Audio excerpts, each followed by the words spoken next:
BC's entry into Confederation made sure that the government was committed to build a railway between central Canada, Ontario, and Quebec.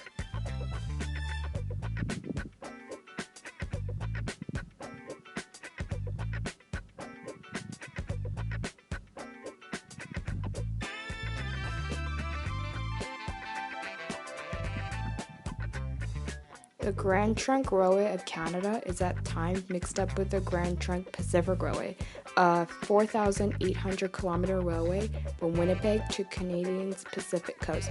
The Grand Trunk Railway was included with the Canadian Pacific Railway in 1852. Sir Francis Hanks sponsored to build the railway from Toronto to Montreal.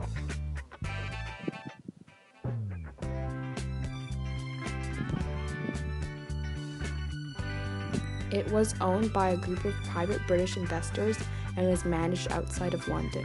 Most of the Grand Trunk Railway plans were chosen by the shareholders' concerns.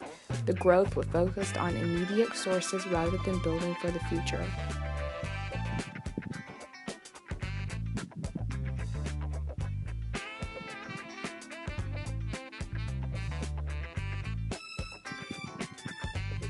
It was united with 5 other railway companies: the St. Lawrence and Atlantic Railroad Company, Quebec and Richmond Railroad Company, Toronto and Guelph Railroad Company, Grand Junction Railroad Company, and the Grand Trunk Railway Company of Canada East, in a way of performing to outline the Grand Trunk Railway big development.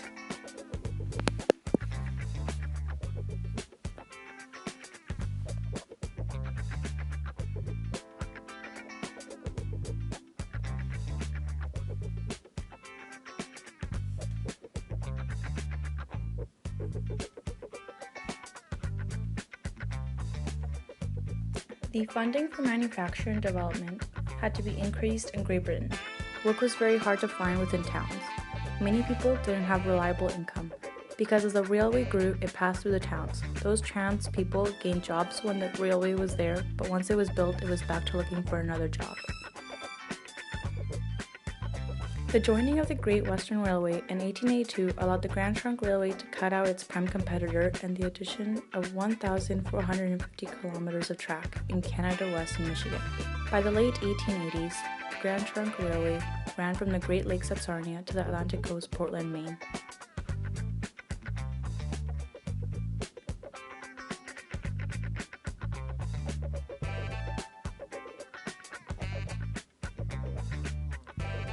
The price of construction and the failure to produce expected levels of traffic left the company in debt and included to upgrade its equipment. The railway experienced bad publicity due to several accidents. On the 29th of June, 1864, a Grand Trunk Railway train plunged off the Beloeil Bridge into the Riviera Richelieu, killing 99 people. On the 15th of September, 1885, when Jumbo, the famous circus elephant, charged towards one of the trains near St. Thomas, Ontario, he was killed. Sir Edward William Watkins succeeded in having the Canadian government adopt legislation to organize the company's finances. The government debt progressed, but the GTR was saved from bankruptcy.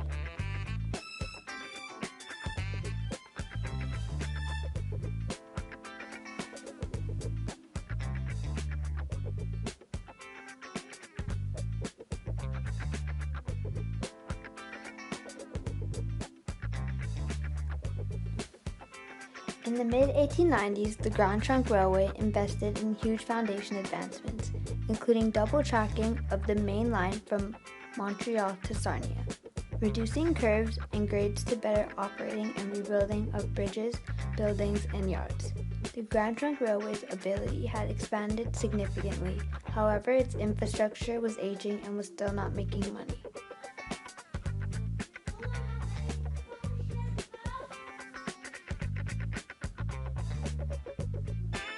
Anxious to have its own continental line, the Grand Trunk Railway set up the Grand Trunk Pacific Railway, a route to the Pacific. It was completed in 1914.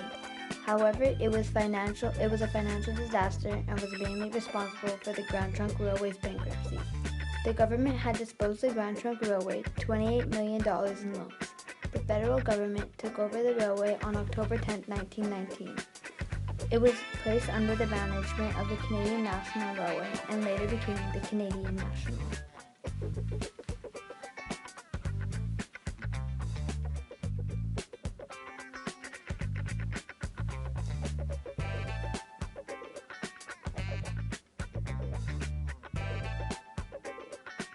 This is the history of how the Grand Trunk Railway was developed. Through its ups and downs, it still remains one of the most important and famous railways during the Confederation.